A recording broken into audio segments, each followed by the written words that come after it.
Well, we had a great start to Black History Month with certainly talking about Lieutenant Governor Barnes being a historic figure, and I'm just so proud to be working with him, along with the others, talking about Black History Month and the importance of not only celebrating and understanding and frankly, taking a look at what happened in our past.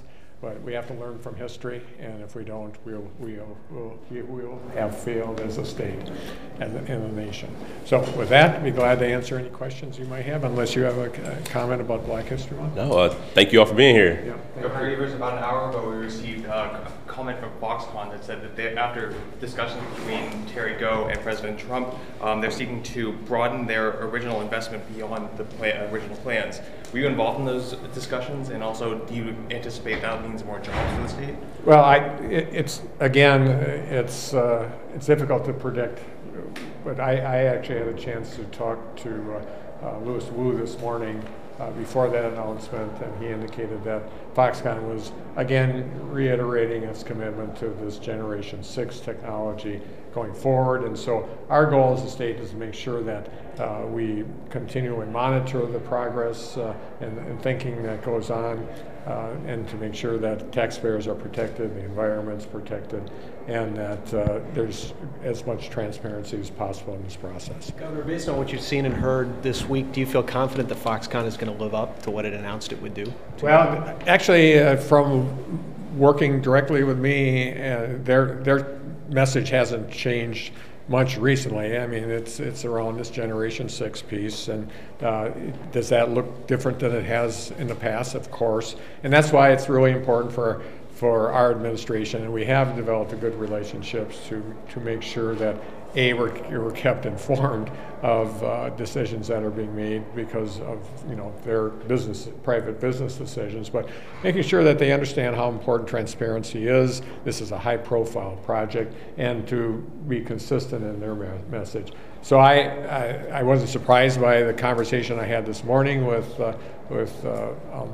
Louis Wu, but the fact of the matter is it is different than what the original plan was, and so we need to continue to monitor and understand those decisions. In terms of transparency, what exactly are they going to build now? Where are they at today?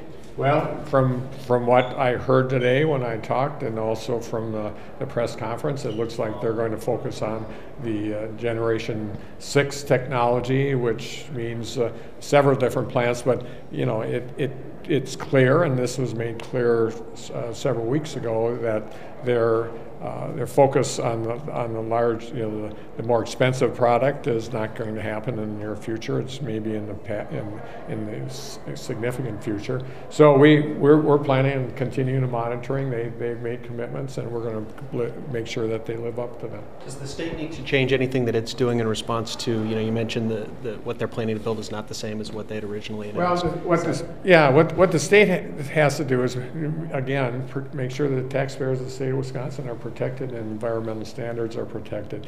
And we'll continue to do that, and as we build a productive relationship, I think we're going to be in a better position to do that. But we also have to have a strategy that creates a comfort level on the people of Wisconsin, and frankly for the media in Wisconsin, that there's some consistency in what their plans are. And as the economy is apparently changing from their worldview, that they have to make some changes.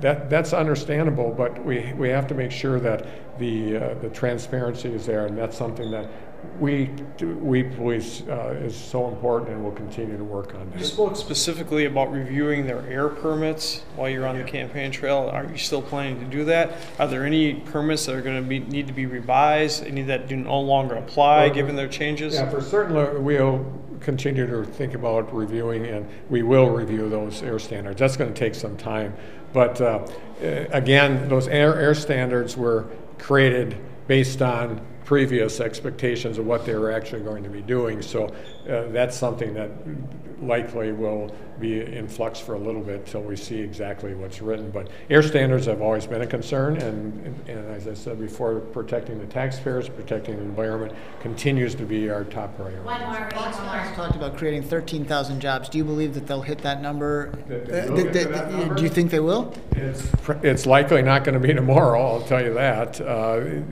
As they view the economic environment, they have obviously changed what they're planning to do over time, and this announcement today, frankly, isn't a new one. They've talked about doing the Generation 6 work for some time.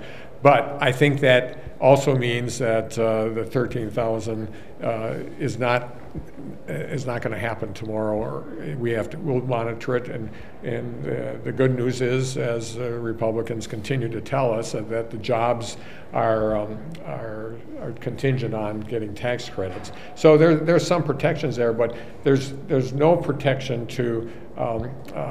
And there's no limit, frankly, to skepticism if the messaging isn't coherent, and that's what we have to make sure happens. Based on your current conversations, do you see a need to renegotiate the contract, or do you feel comfortable moving forward with the contract? Well, I think what they've said recently has been relatively consistent. It's just a matter of their communication strategy being more consistent. So I'm comfortable that they're still committed to the state. They're committed to this Generation 6 technology, but that doesn't mean that we will continue to encourage them to be more transparent and consistent in their messaging. So thank you.